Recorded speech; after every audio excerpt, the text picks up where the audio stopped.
We do want to go back to one of the other big stories of the day. Sam Bankman-Fried pleading not guilty to those fraud charges in a New York City courtroom. Hannah Miller of Bloomberg News joining us right now. Hannah, what do we know? So we do know that Bankman-Fried has pled not guilty to multiple fraud charges, and that as of right now, we're looking at a trial. So we know that Caroline Ellison and Gary Wang have both pleaded guilty to fraud. I mean, how does this impact them? I mean, is there any implication, from Sam Bankman-Fried and his not guilty plea on what they've already accomplished here? Yeah, so these guilty pleas from Gary Wang and Caroline Ellison did kind of put this new pressure on Sam Bankman-Fried. But in looking ahead, it looks like, they're going to try and build a strong defense here. Maybe he'll try to pin the blame on these other executives.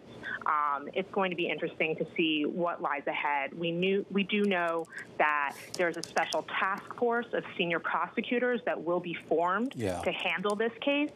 And we also know that we're going to start seeing evidence from prosecutors in the next few weeks, and that'll give us a better idea of how strong their case is. All right, we're in conversation right now with Hannah Miller of Bloomberg News. Sam Bankman-Fried entering his not guilty plea in a New York City courtroom just a few minutes ago, and we're now learning, crossing the Bloomberg terminal, that a judge has set a trial date of October 2nd of this year. So Sam Bankman-Fried's trial on those fraud charges in a New York City courtroom are set to begin in October 2nd of 2023. Hannah, quite some time between then and now, but I guess that gives plenty of time for prosecutors to get their case in order, as well as for the defense, for Sam Bankman-Fried to get its case in order as well. Is there any sense here as to whether what type of defense that we'll hear out of Sam Bankman-Fried, and whether there will be other folks, I guess, coming to his defense?